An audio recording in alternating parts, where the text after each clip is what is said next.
Seguimos agora para o nosso próximo painel, um tema também muito relevante, né? Principalmente nesse momento aí, em que a gente fala de sustentabilidade, da relação ambiental na atividade fim da engenharia. A gente vai falar sobre o crédito de carbono na COP30, estratégias para implementação e valorização de projetos de crédito de carbono no Pará.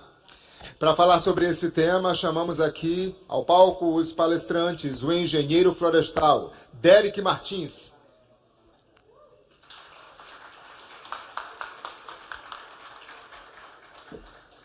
A engenheira florestal e diretora administrativa da Mútua, Milena Pepper.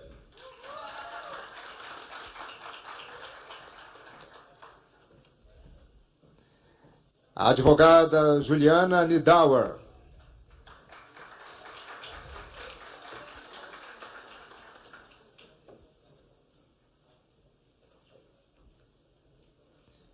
E Jéssica Maciel vai ser nossa mediadora aqui nesse painel, engenheira florestal.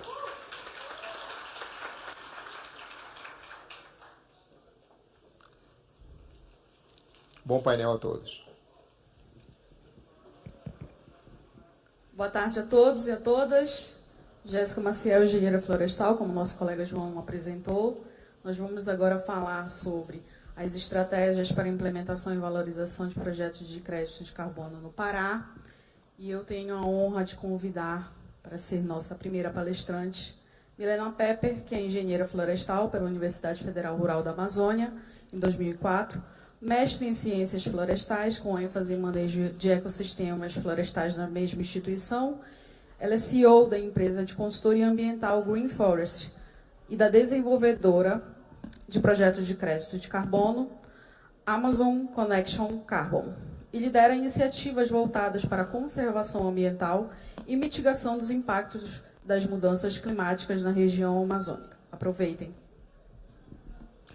Boa tarde a todos. Primeiro eu quero agradecer a oportunidade, parabenizar a nossa presidente do CREA Pará e todos os envolvidos por este congresso estadual de Engenharia e Geociências, porque é um marco, né, histórico para todos nós profissionais, pela valorização de cada um de nós.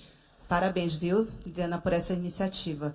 Tá? E quero agradecer, né, a Mútua Pará, que eu não posso deixar de falar, que faço parte, nosso diretor-geral, Josué, a Thaís, que é a nossa diretora financeira, e também falar com todos vocês. E, assim, para poder a gente falar dessa temática, tá? Meu nome é Milena Pepper, engenheira florestal, tenho mestrado em Ciências Florestais e estou na frente da desenvolvedora Amazon Connection Carbon, que é uma empresa paraense com profissionais daqui da Amazônia. E é um grande desafio a gente estar dentro desse contexto. Vou passar rápido, que já perdi um minuto ali. Dos países que mais emitem gases de efeito estufa, e são os países desenvolvidos. Se a gente pegar uma tabelinha, os países que mais emitem, em primeiro lugar, China, segundo lugar, Estados Unidos, e nós estamos em sexto lugar. Aí vocês falam, mas como assim? Brasil em sexto lugar? Só muda a atividade, que os que estão em primeiro lugar, eles utilizam uso de combustíveis fósseis. E o nosso tem a ver com desmatamento, com o uso da terra, tá? Então, dentro disso, esses países desenvolvidos, eles têm que pagar, né, pelo que eles estão fazendo e através desse financiamento, tá? Só que teve muitas críticas nessa fala aí desse resultado, porque a meta era 1,3 trilhões, que seria o financiamento. E olha aí, bem distante daquilo que seria a realidade. Então, faltou clareza sobre essa proporção de como é que eles vão fazer isso. Isso foi bastante criticado lá, né? Então, foi um dos objetivos que foram discutidos muito lá sobre essa questão do financiamento climático. E o que tem a ver com a ligação da COP30, que vai estar ano que vem, que vocês sabem que Belém vai ser a sede da COP30, e o que a gente tem a ver com isso? Então, vai haver o alinhamento mesmo, se for colocar na prática, sobre essa questão desse financiamento. E onde é que eu entro, Milena, nisso? São as oportunidades para... Não tem um mercado regulado aqui no Brasil. Então, praticamente, a gente fala a assinatura do presidente, e vai levar, eu acho que em torno de uns 6 anos para, de fato, haver essa regulamentação, mas a gente não tem como mais fugir disso. Nós temos que estar inserido nesse contexto. E os certificados de redução verificado de emissões, o que é isso? Isso também está dentro do mercado regulado, que fala para você ter a neutralização, você tem que fazer um projeto de descarbonização. Tem tudo a ver com a gente. Todas as áreas. Florestal, agrônomo, tecnólogos, a parte de tecnologia, né? A parte de certificação, enfim. Bora passando rápido. 3 pilares do papel no Pará no RED+. O que é esse negócio de RED+? Qual é a nossa vocação? A gente tem uma vocação florestal.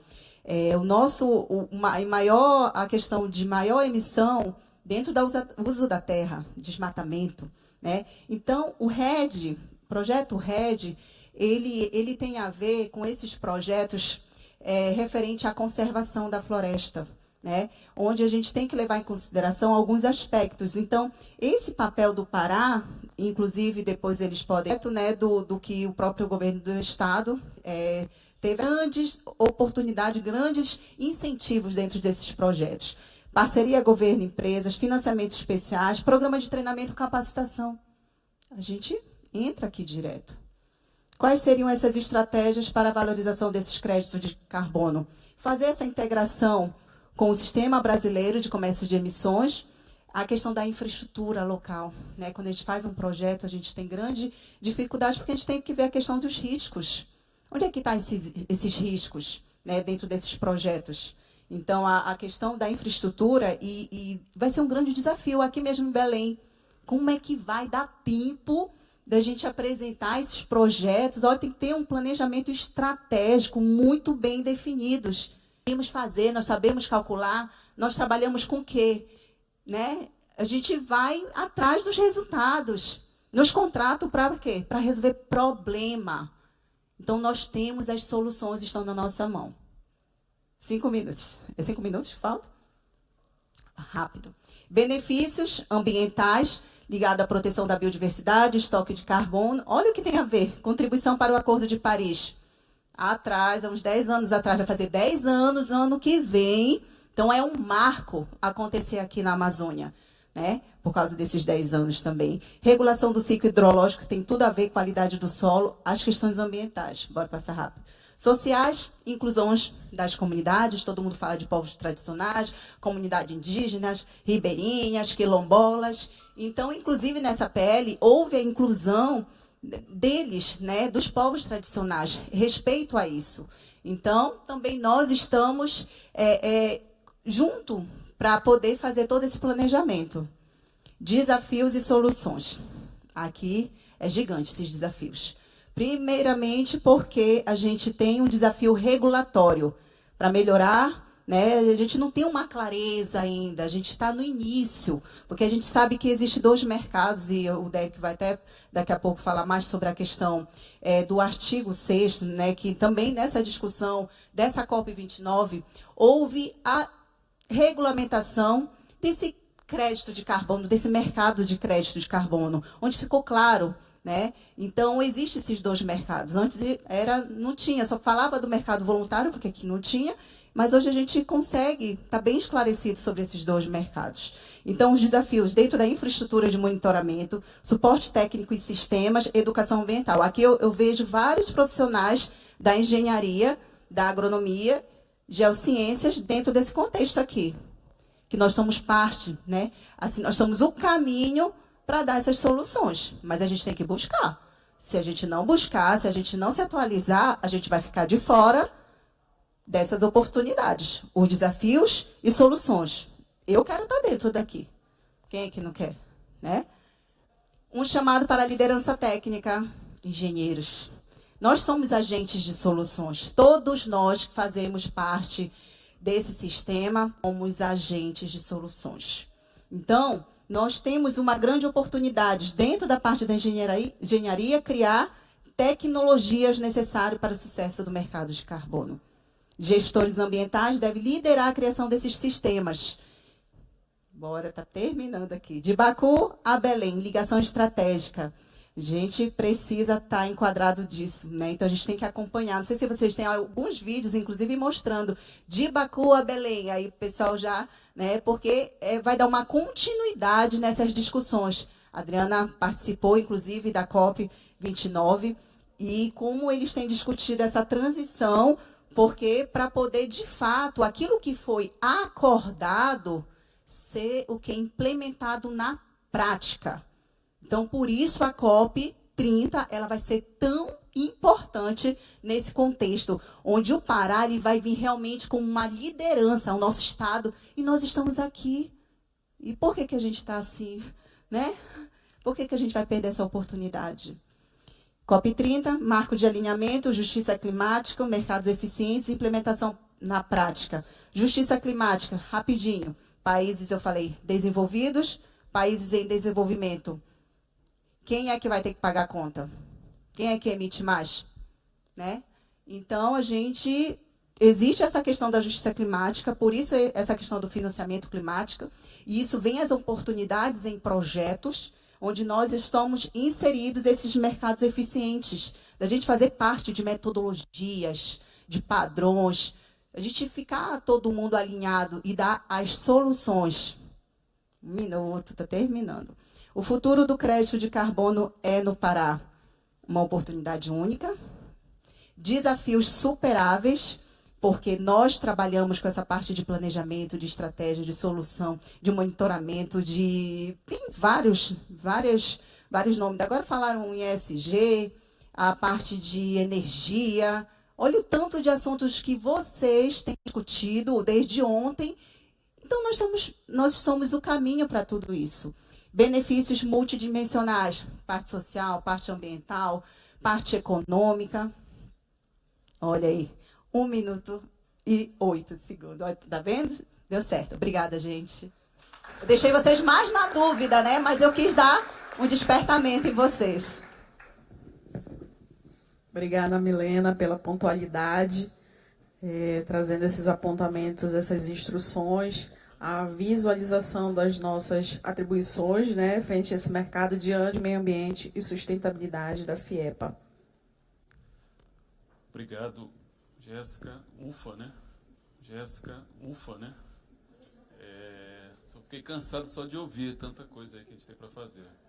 Bom, pessoal, boa tarde a todos. Queria primeiro agradecer o convite para poder participar aqui do Congresso Estadual, em nome da presidente Adriana, nossa presidente aí sempre à frente, trazendo inovações, trazendo oportunidades de podermos discutir assuntos tão importantes. Sempre um prazer estar revendo aqui vários amigos, a Tânia. O Paulo deu uma saída aqui, está com uma gravata bonita, ia comentar para ele. Foi atender o telefone, aí deve estar fazendo 1000 coisas também aí ao mesmo tempo, né? Mas eu não trouxe uma apresentação, vou querer falar um pouquinho para vocês da minha experiência, tanto com projetos de carbono, tenho participado mais próximo, da minha participação em projetos de carbono, né, através da empresa a qual sou sócio proprietário, e da minha experiência na parte de políticas públicas relacionadas a essa agenda climática. Então, primeiro, eu queria dar só um passinho atrás da apresentação da Milena. Eu não sei exatamente qual o público, assim, né? A formação, acho que tem várias engenharias aqui. Então, eu queria só alguns pontos, assim, de uma rápida contextualização. E o primeiro deles, eu acho que essa agenda climática, né? O assunto de mudanças climáticas, ele acabou entrando aí no dia a dia de todo mundo, né? Independente da formação, independente da atuação. É uma agenda que hoje faz parte do nosso dia a dia. A gente tem visto bastante nas notícias, na televisão, nos rádios. Então, a COP, né, que alguns anos atrás só conhecia a COP realmente quem atuava nessa área. E a COP ela se tornou muito mais do que uma agenda técnica. Hoje ela é uma vitrine, hoje ela é um espaço de visitação, um espaço de negócios. Então, a primeira questão, eu acho que todo mundo está familiarizado, né? O que é o aquecimento global, né? Por que a gente tem falado tanto de metas, tanto das ambições dos países? O aquecimento global ele nada mais é do que o aumento da temperatura média da Terra. né? Então percebeu-se após ali a Revolução Industrial que as emissões de dióxido de carbono elas estavam contribuindo com o aquecimento médio da Terra, né? Então isso, vários cientistas, né? Você tem o painel intergovernamental hoje, e a gente chegou-se a vários estudos e pesquisas demonstrando que esse aumento da temperatura média da Terra estava causando uma série de alterações no clima, alterações para a sociedade de uma forma geral. Então, daí, percebeu-se que dos gases do efeito estufa, né, que a gente chama o GEE, o carbono ele tinha um papel aí muito importante, ou o dióxido de carbono. Então, o carbono ele é um elemento que ele está em todos os lugares, está no nosso organismo, ele está na Terra, está na atmosfera, está no oceano, está nos vegetais. Então, a partir disso, a gente percebeu que essas emissões que estavam aumentando muito, elas tinham esse papel do aquecimento e que estavam causando problemas no derretimento das calotas polares, por exemplo, aumento do nível dos oceanos, e que isso estava causando problemas, né? Você tem aí países ali no Pacífico que estão sumindo, né? Você está subindo o nível do mar e está causando problemas que podendo fazer sumir determinados países, e principalmente, como sempre a gente percebe, né, que você tem efeitos diferentes em países mais ricos e países menos ricos, ou mais pobres, países em desenvolvimento. Então essa agenda climática ela tem mudado a forma como a gente discute várias questões da sociedade, né? Então, a partir disso, criou-se então o crédito de carbono. O que é o crédito de carbono, né? O crédito de carbono ele é uma moeda. Ele é uma moeda que hoje ela é negociada, que hoje ela são feitos negócios a partir desse crédito. Então, se a gente tem que as emissões elas causam problemas no aquecimento, então a gente percebeu que a gente precisava entender quanto que estava sendo emitido e quanto que a gente precisava conter ou retirar, né, capturar esse carbono que estava sendo emitido. Então, a partir daí, foi definido então o crédito de carbono, porque do ponto de vista das mudanças climáticas, não tem importância quem emite, desde que seja retirado esse carbono, desde que seja mitigado. Então, por isso que a gente trabalha, quando a gente fala da agenda climática, de uma forma global. Ele não é local, né? Então, assim, o Estado do Pará precisa eliminar o que foi emitido. Isso existe uma escala global, né? E aí, então, só para a gente entender, muitas vezes a gente fala, né, dos projetos de carbono, e é importante. Por que a gente fala de reflorestamento, por exemplo, né? Ou de recuperação de áreas degradadas? Porque quando a gente planta, os vegetais, para crescerem, eles precisam incorporar carbono na sua estrutura. Então, é esse carbono que deixa de ser emitido ou que é capturado, né? Que a gente chama de remoção. Então, você remove esse carbono e ele vai ficar incorporado naqueles vegetais, naquelas plantas que são colocadas em determinado local. E aí eu queria, então, fazer um recortezinho para a questão da floresta, né? Que é a nossa formação de origem aqui, né? 3 profissionais aqui do painel, e a Juliana, que atua também com essa área, é advogada, mas é uma advogada florestal, a gente pode dizer assim. Então, hoje, você tem a floresta como um papel fundamental dentro dessa agenda climática, dentro desse contexto todo. E aí você tem diferentes formatos de projeto. Existe um projeto que é chamado de REDD, ou RED, né? Ou RED+, né? São projetos que você evita que aconteça o desmatamento nessas áreas. São áreas de floresta, que já são florestas, e você garante que ela vai continuar floresta. Quando você faz isso, é chamado de RED, é a redução das emissões pelo desmatamento evitado. Ou seja, você evitou que aquela área fosse desmatada e evitou que o desmatamento dela emitisse o carbono para a atmosfera, né? Que esse carbono se perdesse e contribuísse com esse aumento do aquecimento global. Então, esse é um projeto que nós temos hoje acontecendo de forma bastante presente aqui no estado do Pará. Não por acaso, nós temos 76% de cobertura florestal, de cobertura vegetal. Então, a gente tem um potencial muito grande para projetos que utilizam a floresta, né, ou que mantêm a floresta. O outro projeto são projetos chamados que a gente vai remover o carbono. Então, são projetos de reflorestamento, projetos de restauração de áreas degradadas. Então, a previsão é que você plante e ao formar esses vegetais, essas árvores que vão crescer naquele espaço, elas irão retirar para ter na sua formação, né, na sua composição, esse carbono, evitando que ele vá para a atmosfera. E aí, um dos produtos que a gente tira quando a gente transforma em madeira, por exemplo, como essa aqui do painel, você garante que esse carbono ele vai ficar armazenado. Ele vai ficar nesse produto aqui. Hoje, sabe-se que para projetos, por exemplo, de construção civil, ele pode ficar armazenado por até 100 anos, esse carbono que iria para a atmosfera. E cerca de até 70% daquele carbono de um vegetal ele pode ficar armazenado em produtos. Então, a gente começa a entender essa relação da floresta com a agenda climática. Então, a gente criou essa moeda do crédito de carbono, que hoje ele é negociado. E aí existem dois mercados que você pode trabalhar esse crédito de carbono. O primeiro deles é o chamado voluntário.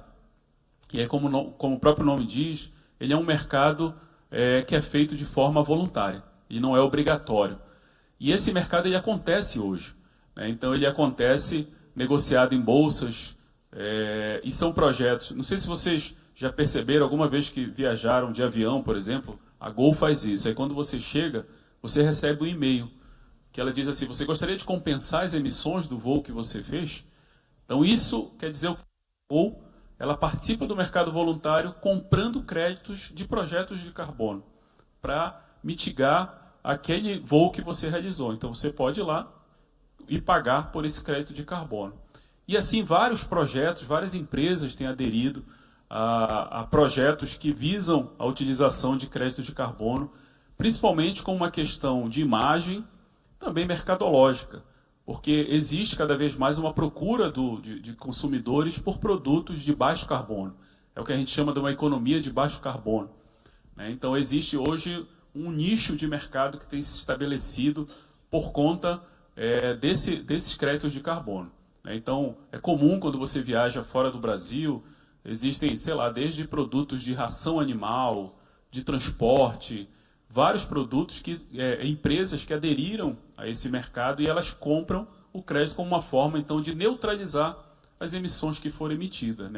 Então, lembrando, como eu comentei há pouco, que do ponto de vista climático, independe de quem emite, desde que você faça a neutralização, a mitigação dessas emissões. Então, esse é um ponto importante. Esse é um mercado. O outro é o chamado mercado regulado. E aí nós tivemos recentemente a aprovação do projeto de lei, então que vai virar lei com a sanção presidencial, do mercado regulado. Aí não deixa de ser voluntário. Ele estabelece metas. Então ele vai definir tetos de emissões para as empresas, para grupos econômicos. Então você vai ter, determinado grupo econômico aqui que se enquadra, sei lá, na área de transporte, ou de energia, ou de mudança do uso do solo, você vai poder emitir isso aqui, por ano. Se você emitir mais do que isso, você vai ter que compensar isso que você ultrapassou. Se você emitir menos, esse gap aqui você vai poder comercializar. Você transforma ele num ativo. Então, olha, eu tinha tanto, eu emiti menos, eu vou poder comercializar aqui o que eu tenho de excedente, aqui o que eu deixei de emitir. Então, a partir do ano que vem, a gente vai ter um novo estímulo ao mercado de carbono, que é o chamado mercado regulado. Então, a gente imagina, espera-se que, a partir dessa aprovação e da sanção presidencial, isso vai ampliar a geração de novos negócios, principalmente. Então, um pouco do que a Milena trouxe aí dos projetos. Aí, a gente está falando mais de floresta, óbvio, pela nossa formação, mas você tem projetos de energia, tem uma série de outros projetos que se enquadram também dentro desse mercado de carbono. E também a atração de mais investimentos, principalmente investimentos estrangeiros. Então, hoje nós já temos muitos projetos que acontecem na Amazônia com investimentos estrangeiros, a gente imagina que isso deverá aumentar. E aí, fazendo um ponto para a questão de florestas. Por que, então, esses projetos eles ganham relevância relacionados à floresta? Quando a gente pega o Brasil, as emissões do Brasil, você tem um quadro que ele separa, então, em grupos, né? Energia, transporte, indústria, agricultura, mudança de uso do solo. E quando você pega o Brasil, você tem os principais emissores: transporte, energia, agricultura, indústria. Quando a gente vem para a nossa região, para a região amazônica, para a região norte do país, ele se inverte. O grande principal emissor de gases de efeito estufa é a mudança de uso do solo, ou seja, o desmatamento. O desmatamento que acontece, que a gente ouve falar, né, há tantos anos, o combate ao desmatamento, e como que a gente ainda não conseguiu zerar esse desmatamento ou finalizar, né? Então, ano a ano, a gente ainda precisa enfrentar e combater essa anomalia. E aqui, a principal fonte de emissão é a mudança de uso do solo, é esse desmatamento, né? Então, por isso, a relevância dos projetos de crédito de carbono, de restauração florestal, de reflorestamento e de manejo florestal, através do RED. Então, por isso a agenda climática ela se relaciona com florestas de uma forma muito próxima, né, de uma forma muito, cada vez mais intensa. E aí, por último, eu vou falar um pouquinho da COP, então. Acho que a Milena trouxe um panorama bem interessante aí já. E às vezes a gente tem a ideia, né, a percepção que são muito lentas essas mudanças. Mas você imagina você juntar 200 pessoas para discutir e chegar a determinado acordo. Isso é a COP, né? A Conferência das Partes. As partes são os países.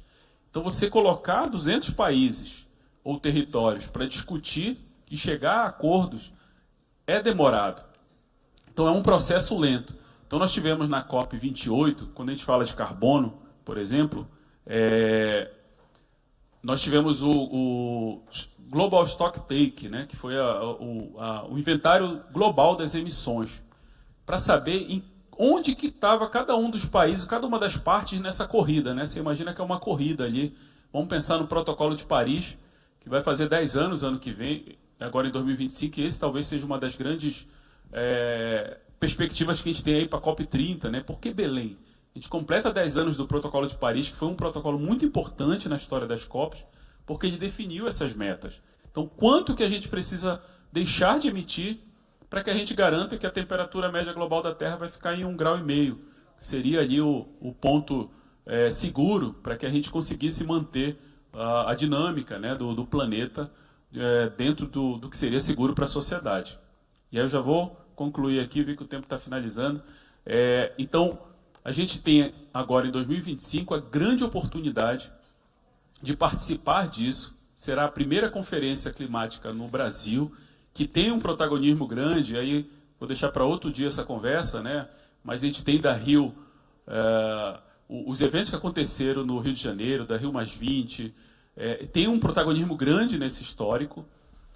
A gente vai ter, então, uma discussão colocando a Amazônia, trazendo a discussão para o centro da Amazônia, que será aqui em Belém.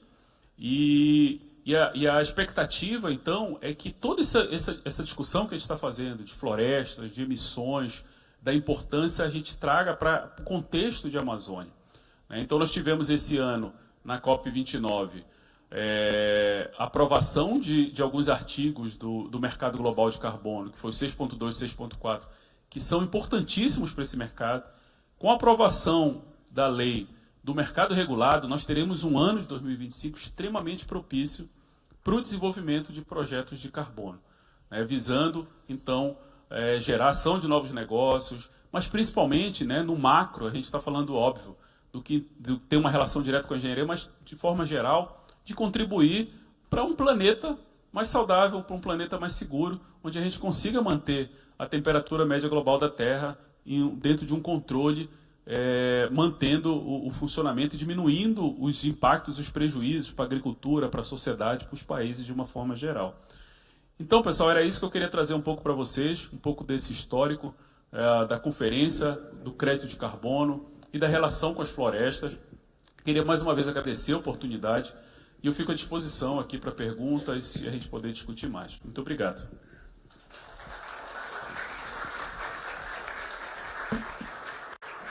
Obrigada, Derek. Foi uma verdadeira aula, né? Um contexto esplendoroso.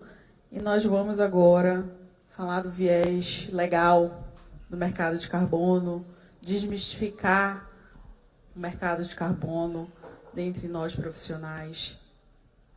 Vou passar para você. Eu vou passar para ela. Vamos agora com a Juliana Niedauer, que é advogada com ampla experiência em assessoria jurídica para o desenvolvimento de projetos de crédito de carbono e concessões florestais, áreas fundamentais para a sustentabilidade e proteção ambiental. Atualmente é mestranda em biotecnologia aplicada à agropecuária pela Universidade Federal Rural da Amazônia. Ela é membro da LACLIMA, organização que promove a advocacia climática na América Latina e mobiliza esforços para ações em prol do meio ambiente. Juliana. Boa tarde. Inicialmente, eu gostaria de agradecer o convite à presidente do CREA por estar aqui. Muito obrigada e parabéns pelo evento. Meu nome é Juliana, eu sou advogada há 12 anos. Há 2 anos eu trabalho com mudanças climáticas e eu vou conversar com vocês sobre o surgimento dos mercados de carbono e o status legal no Brasil. Bom, a partir da década de 70, iniciaram as preocupações, na verdade, os debates sobre as mudanças climáticas, principalmente no cenário internacional. Então, nós temos alguns marcos. A Conferência de Estocolmo, em 1972, que culminou com a criação do PNUMA, que é o Programa das Nações Unidas para o Meio Ambiente. Em 1979, nós tivemos a Conferência Mundial do Clima. Em 1988, o PNUMA criou o IPCC, que é a sigla em inglês para Painel Intergovernamental sobre Mudanças Climáticas. Periodicamente, ele emite relatórios científicos sobre o status do clima do planeta e ele dita algumas ferramentas para mitigação e adaptação às mudanças climáticas. Em 1992, aqui no Brasil, nós tivemos a Rio 92, em que foi assinada a Convenção Quadro das Nações Unidas sobre a Mudança do Clima, que nós conhecemos pela sigla em inglês UNFCCC. E a UNFCCC, ela tem por objetivo limitar, na verdade, a concentração de gases de efeito estufa na atmosfera no nível que impeça a interferência antrópica perigosa para o sistema climático. E com o UNFCCC vieram as COPs, as Convenções das Partes.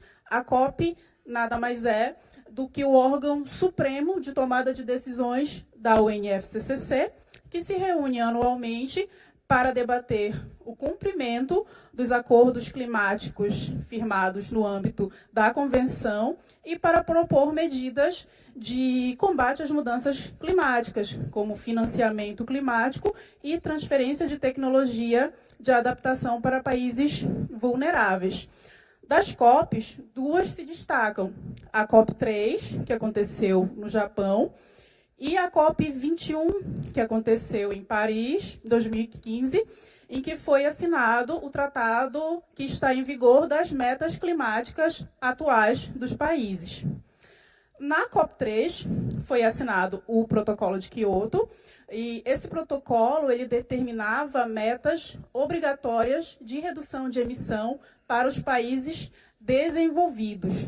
E esses países eles tinham 3 ferramentas, 3 instrumentos de flexibilização para que eles reduzissem as suas emissões, e dessas 2 se destacam, que são os embriões do mercado regulado e do mercado voluntário. O primeiro é o comércio de emissões, em que os países desenvolvidos eles podiam comprar e vender as suas cotas de emissões, que eram chamadas de unidade de emissão atribuída.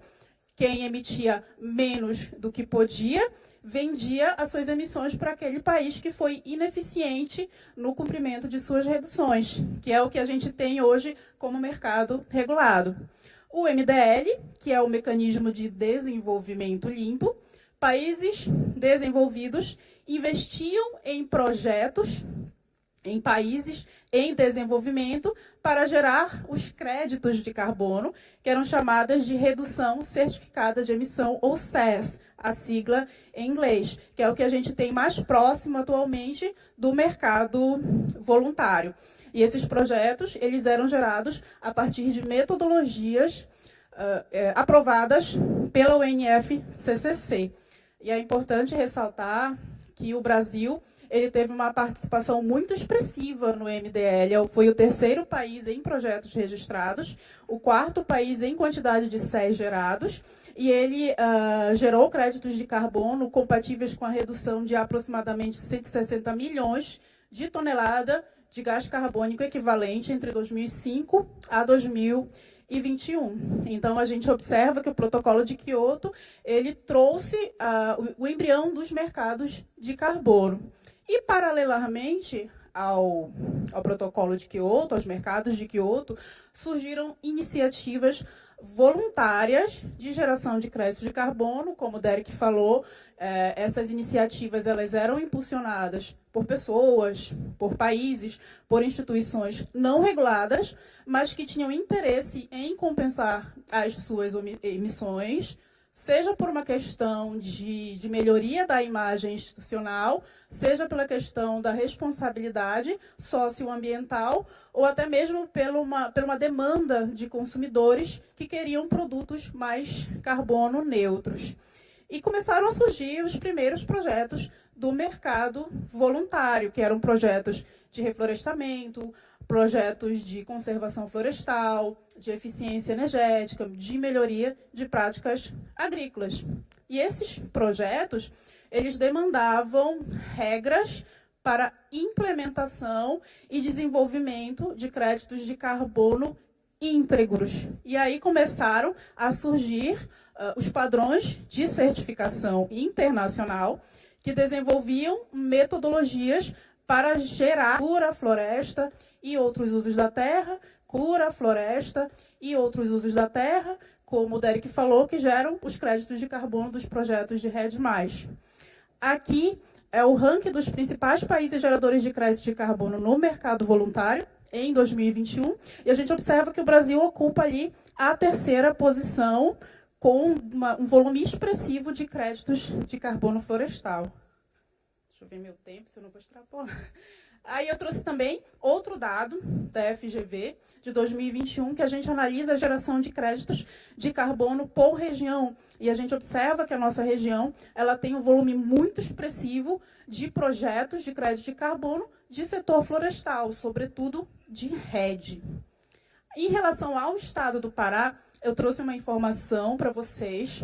O IDESAN tem essa ferramenta que monitora projetos de carbono florestal no mercado voluntário, com observação que ela tem uma limitação. Ela só monitora projetos de um determinado padrão de certificação, que é o mais famoso de todos, que é o padrão VCS.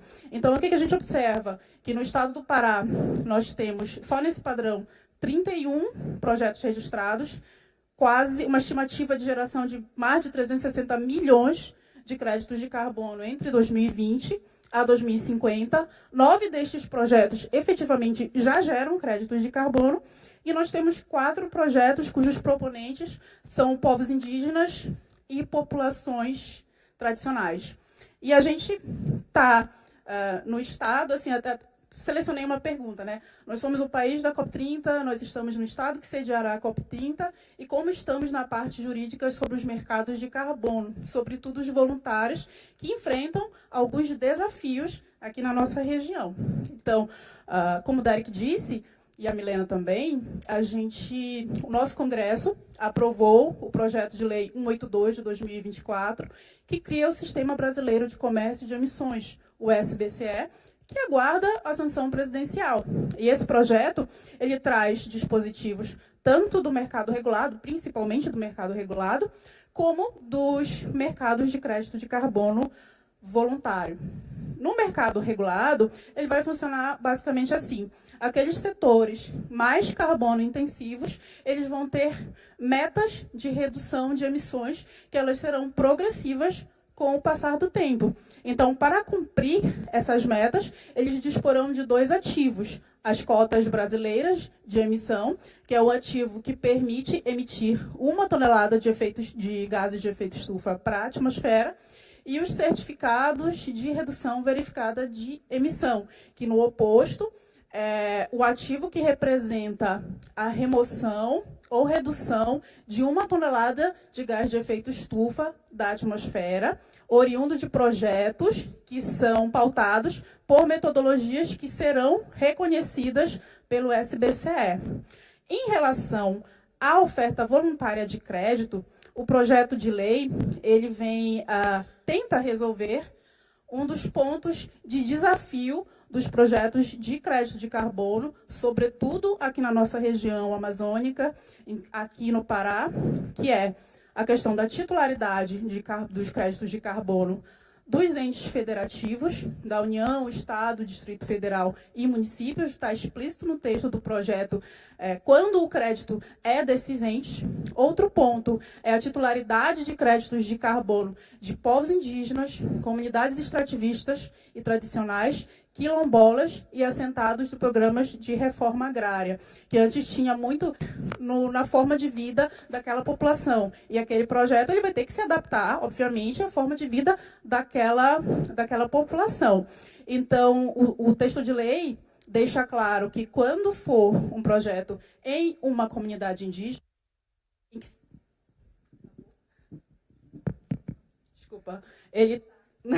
ele tem que... As consultas livre, prévia e informadas em territórios indígenas, elas contam com a participação e supervisão do Ministério dos Povos Indígenas, da FUNAI, do Ministério Público e demais órgãos de política indigenista. E um outro ponto de muito impacto que o texto de lei vem aclarar é a divisão dos benefícios financeiros destes projetos. Ou seja, a lei traz um percentual mínimo de crédito de titularidade de povos indígenas e comunidades tradicionais, que aqui na nossa região, a maioria dos projetos é de RED, e nestes projetos, pelo menos 70% dos créditos de carbono gerados, eles são de titularidade dessa população. A outra parte fica com o desenvolvedor do projeto e com o investidor. Então, esse projeto de lei, ele não que ele vá solucionar tudo, né? Mas ele tende a aclarar alguns pontos de impactos de projetos de crédito de carbono no mercado voluntário de floresta. O Derek pode me ajudar, de floresta frondosa, e vai ganhar características de bioma de cerrado.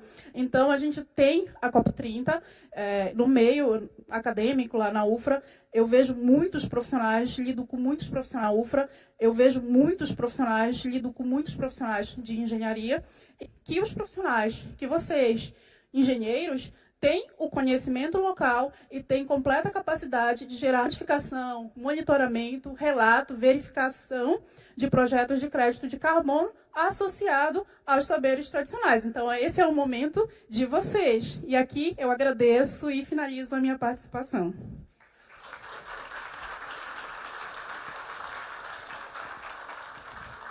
Obrigada, Juliana. Agradecendo aos componentes do painel, principalmente pela pontualidade. Muito obrigada aos senhores, exemplares.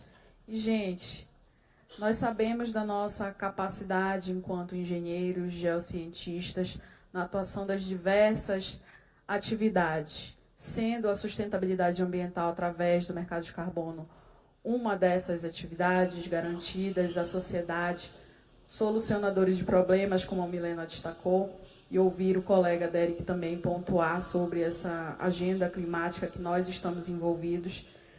Não é bom ouvir, não uma validação, mas não é bom ouvir de uma advogada que nós somos os profissionais do momento? É muito bom, não é? Eu me senti aqui lisonjeada, valorizada, porque é a verdade. E nós temos que atuar desta forma. E agora eu abro, agradecendo mais uma vez.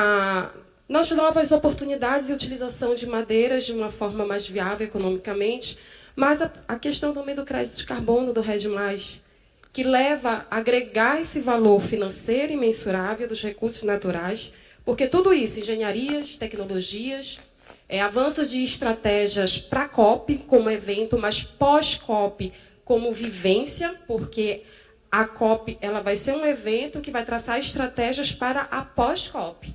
Então, tem planos e metas até 2030, muito claro. E eu acho muito bom quando vocês colocam isso. E seria interessante, queria até perguntar para o Derek, a nível de Pará, como é que tem sido trabalhado, de uma forma geral, agregar a questão da discussão do crédito de carbono dentro do manejo florestal, porque a gente sabe que ainda há muito essa questão da rotulagem do manejo florestal dentro da área florestal.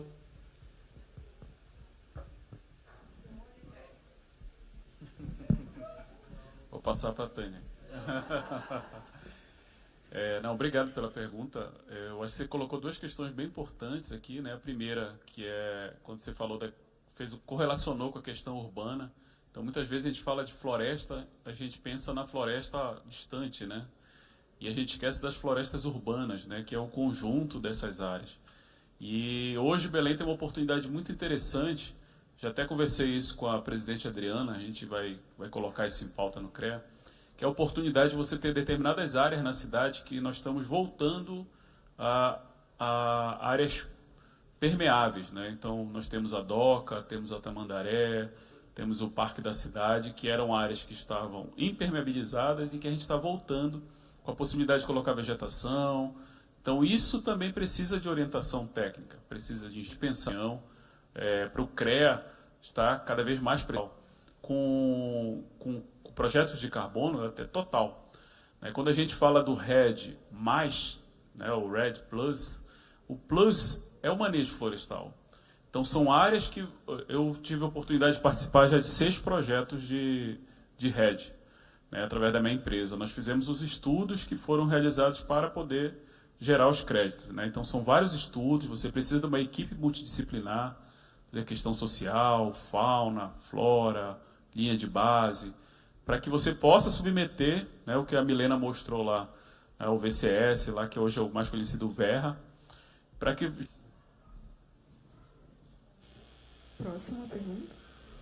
Alguém quer comentar? Milena, Juliana? Já estava, Derek.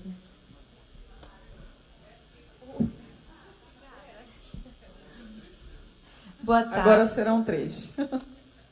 Boa tarde, eu sou a Késia Pavão, sou engenheira agrônoma.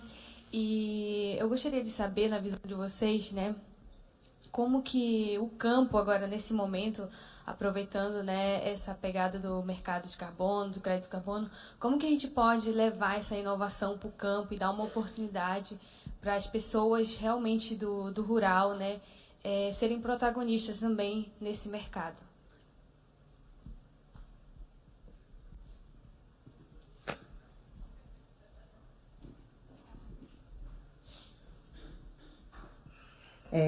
Falaste do campo, né? Dentro desses projetos de carbono, existem as soluções baseadas na natureza. Não é só a questão do RED, floresta, a parte de desmatamento, degradação florestal, reflorestamento. Tem os projetos ALM, né, que fala dessa parte da agricultura, lavoura, pecuária. Existem esses projetos dentro do mercado voluntário. E que, assim, nessa PL, inclusive, se a gente vou abrir uma aspas, que o setor da agropecuária não entrou, né? Não entrou, mas existem os projetos dentro do mercado voluntário, né? Referente a essa parte de campo, do agro, e que são outras oportunidades. Tem que haver essa capacitação. É uma mudança, eu falo até de pensamento, sabe? Porque a gente tem que aliar novas... Existem vários projetos com oportunidades para isso, para todas as... Existem vários projetos com oportunidades para isso, para todas as áreas das atribuições profissionais dentro do sistema, por exemplo, do nosso sistema Confea-CREA mútua, né? E aí existe para todas. Então, acho que o maior desafio é nivelar para poder a gente capacitar. Mas existem muitas alternativas. Vou dar um exemplo. O resíduo do caroço do açaí. Aqui tem muita disponibilidade. Esse resíduo do caroço, ele pode se transformar num produto chamado biochar, carvão. E ele, aplicado no solo, ele absorve mais carbono. E aí é mudança, né? A questão fertilizantes, muda a prática. Então, isso eu estou falando uma das soluções, existem várias, mas a gente tem que ter esse conhecimento. E aí a importância de juntar, inclusive, a questão da ciência. A ciência é fundamental. Quando foi falado lá atrás do painel, né, intergovernamental, que são a reunião de vários cientistas do mundo todo que estudam isso e aí preparam um relatório, né? E aí onde eles chegam nisso. O que a gente entende? Que a ciência, ela é a base de tudo, mas tem que estar alinhado, por exemplo, o setor produtivo, na ponta, os profissionais. Então, realmente, é uma equipe multidisciplinar e é uma cadeia completa. Então, a gente tem que ter esse... Eu não sei se eu consegui te responder, mas existe... É uma cadeia longa, mas a gente tem que correr atrás, assim, eu falo, para a gente se aprofundar e ter domínio, né, daquilo que a gente está fazendo mesmo. Obrigada. Vamos à última.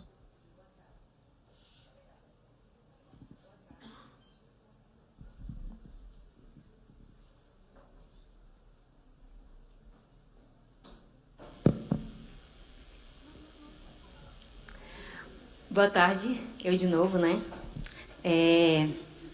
Bom, eu me chamo Delane Albuquerque, sou engenheira agrônoma e eu trabalho com regularização fundiária e ambiental. Isso não está chegando a todos, isso porque, na minha visão, falta mais fiscalização. Por que eu digo isso? Eu moro ali para a região Bragantina, em Capitão Poço.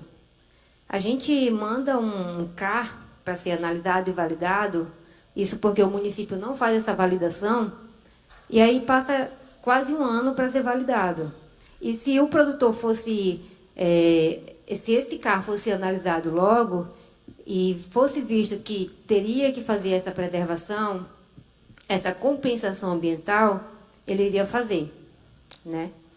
E aí entra uma questão minha bem pessoal, porque assim, como eu trabalho com regularização fundiária, eu tenho clientes produtores que têm áreas preservadas, que já é uma floresta secundária, e aí eles me perguntam como é que ele faz para vender o crédito de carbono.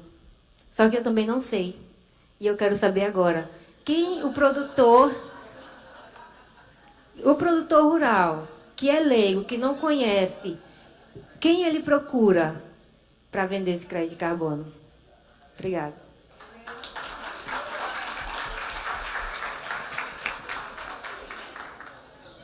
A Milena.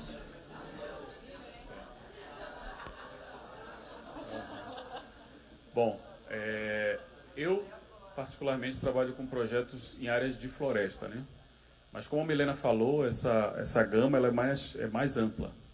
Você tem um conjunto de possibilidades de fazer áreas de pecuária, áreas de agricultura, quando você muda a matriz energética, por exemplo, né? Tudo isso são projetos elegíveis para você gerar crédito de carbono. Mas, em geral, tem alguns pontos que eu percebo muito isso, as pessoas ligam muito para saber, eu tenho uma área, quero fazer um projeto. Mas existem critérios para você ser, de fato, elegível ou não. E aí eu vou falar da área que eu atuo, né, que é a área de floresta. Eu realmente não tenho atuado com área agronômica ou de pecuária. Mas, para você ter uma área de RED, o que vai definir o crédito de carbono são duas coisas. Primeiro, na verdade, vamos lá, não só duas coisas. Mas primeiro, você tem que ter uma regularização fundiária dessa área. Você tem que ter uma situação fundiária resolvida. Então, tem muita área, a gente ainda tem muita área na Amazônia, de forma geral, que não está resolvida a questão fundiária. Na verdade, a maior parte dela ainda paira uma sombra de dúvida, né? A gente tem questões que os órgãos fundiários ainda não conseguiram dar resposta. Você precisa entender, no caso da área para RED, como é a pressão no entorno dessa área. Então, por exemplo, uma área no Pará, ela tem um crédito de carbono ela gera mais crédito de carbono que uma área no Amazonas, por exemplo, que são áreas mais distantes onde você não tem logística tão fácil a essas áreas. Então você tem critérios, e tem uma coisa que a gente chama de adicionalidade, e é fundamental para projetos de carbono. Você tem que comprovar que o projeto que você tem, ele tem algo a adicionar ao florestal. Não é o suficiente para o carbono. Você tem que ter a adicionalidade, garantir que aquela área, por exemplo, ela seria desmatada se não fosse projeto de carbono. Olha, está tendo uma pressão aqui, uma análise temporal mostra que está tendo um avanço. Em geral, também, tem uma outra questão que é escala.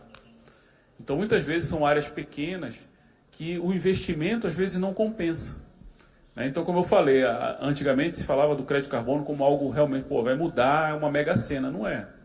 Ele é um novo produto, é uma nova, um novo ativo, interessante, importante, mas não é ele que vai salvar, né? Digamos assim. Então, ele tem que compor com a produção daquela área. Então, para áreas de RED, por exemplo, a recomendação que se tem são áreas acima de 10 mil hectares, por exemplo. Estou falando de RED. Para reflorestamento, são áreas menores, você consegue. Mas, às vezes, são áreas muito pequenas, onde o investimento não compensaria você ter o retorno. Então, especificamente para o que alguns projetos têm feito, tem um em Paragominas agora, que eles juntaram várias pequenas propriedades, fizeram um consórcio e fizeram um único projeto. Óbvio que a complexidade da gestão é maior, porque você vai lidar com vários produtores. Então, talvez os pequenos seja cooperativas, seja você juntar um conjunto, um bloco de áreas para você fazer um projeto. Mas, mais uma vez, a área agronômica não é a minha atuação, né? Vou vender o nosso peixe aqui, ele não quer vender o peixe dele, vou vender o meu. Eu tenho uma empresa desenvolvedora de projetos de carbono, uma equipe multidisciplinar, com zootecnista, com agrônomo, com engenheiro, de tudo que é tipo. Eu tenho um site, o Instagram, pode me seguir, eu estou até com o stand lá embaixo. E aí a gente faz um estudo de viabilidade primeiro para você, e aí a gente verifica o resto. Obrigada. O Derek também tem a empresa dele, somos parceiros. Vale ressaltar que é a primeira empresa no norte do país que tem pagamento por serviços ambientais voltado ao mercado de carbono da Milena, assim como o Derek atua na área também. Então, é também uma frente do empreendedorismo para nós, profissionais que estamos aqui nesse local reunidos, como uma visão de negócio a médio e longo prazo. Então, vamos nos atentar às capacitações das nossas atribuições que estão aí, sairmos da nossa caixinha do manejo, da atuação do manejo nas diversas. Então, vamos seguir. Finalizando o painel, muito obrigada a todos. Passo a palavra ao nosso cerimonialista. Muito obrigado, parabéns pelo painel. Tivemos aí o nosso painel Crédito de Carbono na COP30, Estratégias para Implementação e Valorização de Projetos de Crédito de Carbono no Pará. E eu convido agora a presidente do CREA, Adriana Falconelli, e Brenda Rúbia, também conselheira e engenheira florestal, para que possam fazer a entrega dos certificados de participação e também reiterar nosso agradecimento.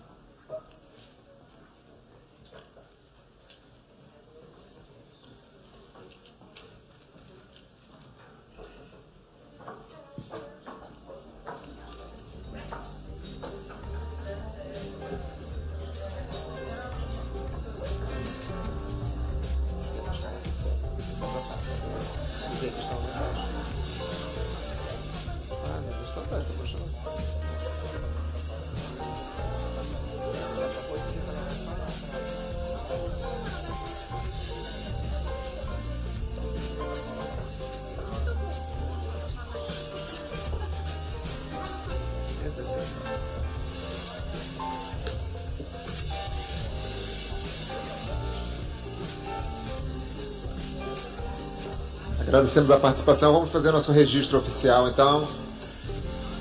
Esse nosso painel aí do nosso segundo dia do primeiro Congresso Estadual de Engenharia e Geociências. E inovação e inclusão, construindo um futuro sustentável no Pará para a COP30.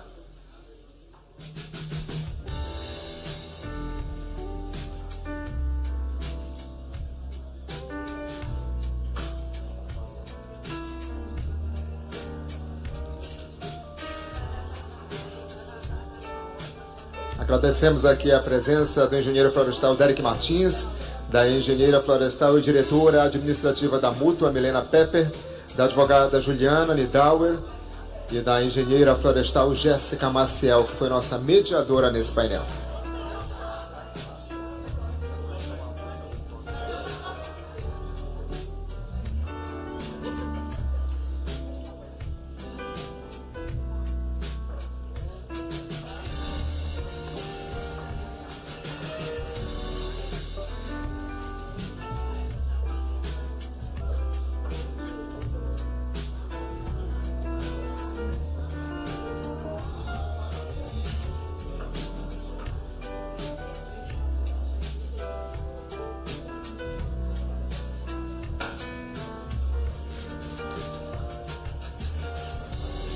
E a gente quer aproveitar também nesse momento para agradecer o apoio do Instituto de Pós-Graduação IPOG e da Green Forest Consultoria Ambiental. Ambas estão aqui no nosso evento, enriquecendo o congresso com estandes que estão localizados aqui embaixo. Você pode visitar. Eles estão esperando que vocês passem para essa conversa tão importante, conhecer um pouco mais desse trabalho. E agora eu convido também para dar uma palavra rápida aqui com a gente, a representante do IPOG, Maria Helena. Vamos recebê-la.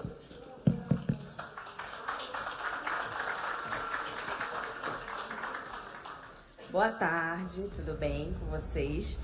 Passar aqui rapidinho para avisar que a gente está aqui embaixo no stand, o Instituto de Pós-Graduação, aguardando por vocês, né? Nós somos parceiros do CREA, temos várias pós-graduações em aberto lá, já de início imediato, e turmas que vão inaugurar agora, nesse fim de ano e ano que vem, né? Então, passem lá com a gente.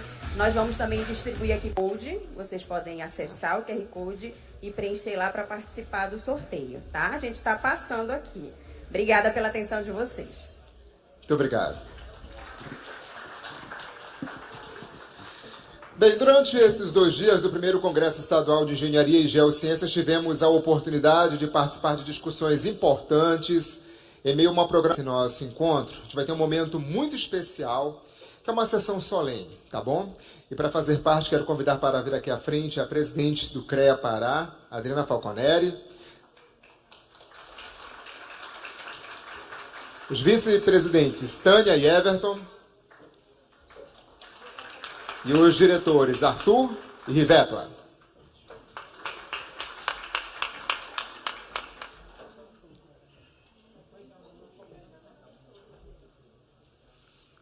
Pois bem, hoje é dia de fazer homenagens a personalidades importantes pelo Dia do Engenheiro.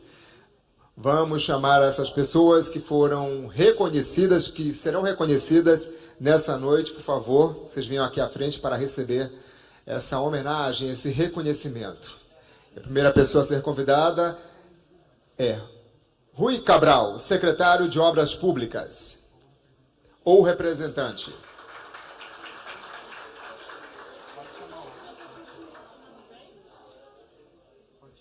Leila Pamplona, do Núcleo de Gerenciamento de Transporte Metropolitano, NGTM, ou representante aqui nesse momento.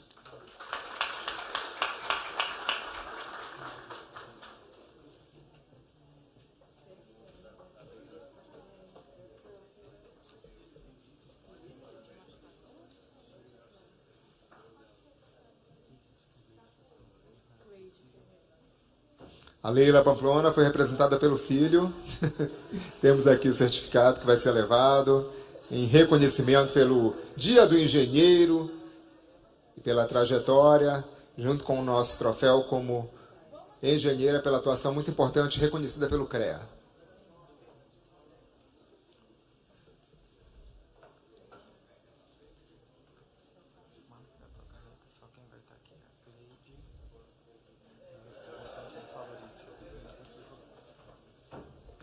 Convidamos agora Kleber Oliveira, ex-conselheiro do CREA Pará, que está sendo representado aqui também nessa noite. Está presente o representante?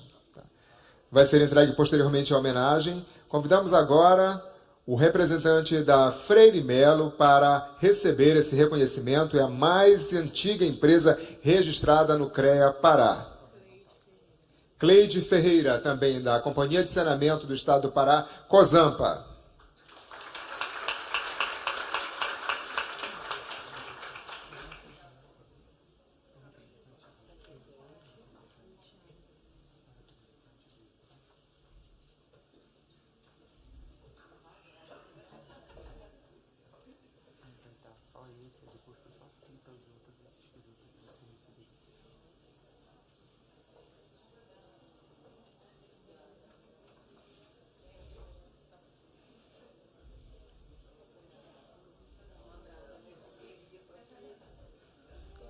Parabéns a Cleide, reconhecimento pela atuação na área da engenharia dentro da Companhia de Saneamento do Estado do Pará pelo Conselho Regional de Engenharia e Agronomia.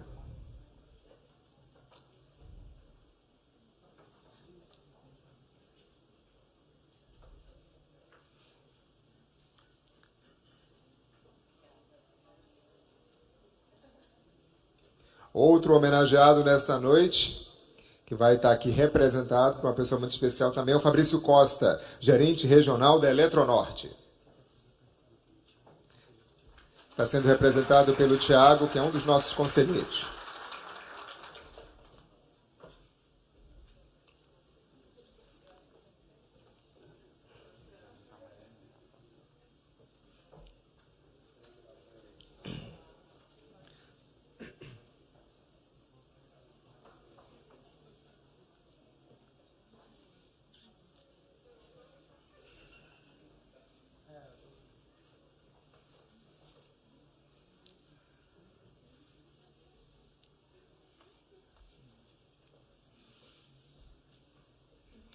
Outros profissionais homenageados com o nosso reconhecimento são o conselheiro mais antigo do CREA Pará, Oséias Aquino, o conselheiro na atual gestão. Eles não estão presentes, mas tanto os certificados quanto os troféus serão entregues, porque esse reconhecimento com certeza vai ser colocado num lugar muito especial, não só na casa, mas no coração, né? Afinal de contas, é resultado de toda uma trajetória. Nossos aplausos aos homenageados.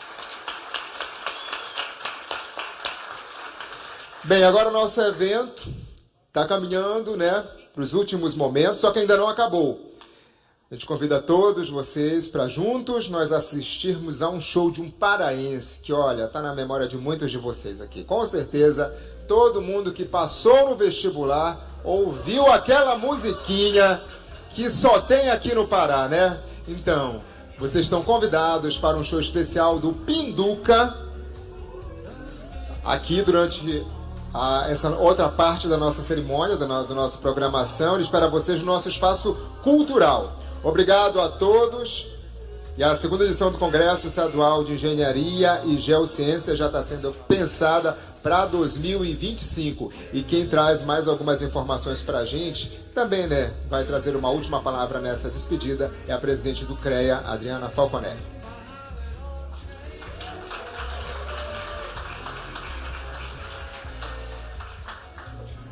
Bem, pessoal, boa noite a todos. É só honra e gratidão tê-los aqui nesses 2 dias de evento.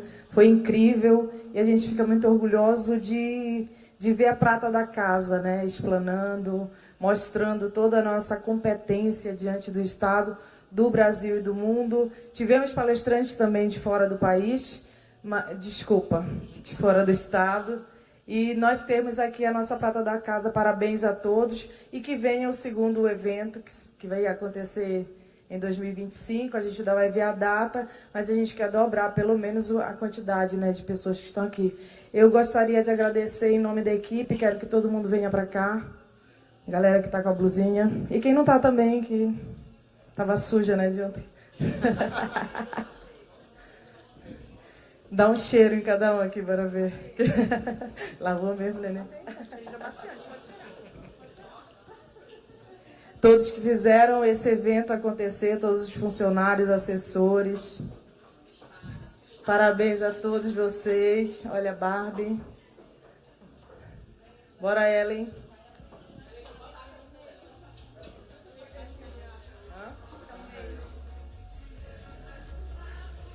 Essa equipe que fez o evento desde há 40 dias atrás.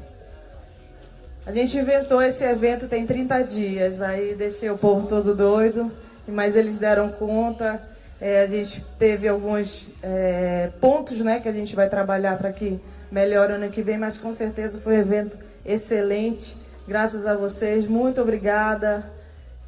Lucas, Eliane, Arthur, Raíssa, Jéssica, Thaís, Caína, nosso estagiário CREA Júnior, a Barbie, o Arnaldo, Danilo, Francisco e Ellen. Muito obrigada a todos. Obrigada aos conselheiros, inspetores.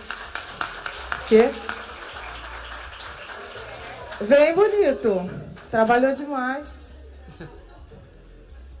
Então a gente vai fazer uma foto oficial, tá, do evento. A gente faz pra cá, dos funcionários, e depois vamos aí pra plateia pra fazer o oficial.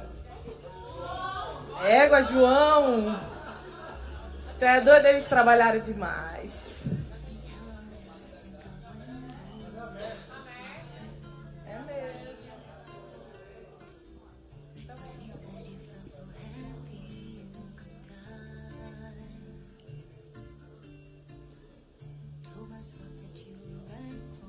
A gente faz a foto pra cá ou pra lá? Pra lá, né? Então bora. Bora ficar em pé, pessoal. Valeu, obrigada.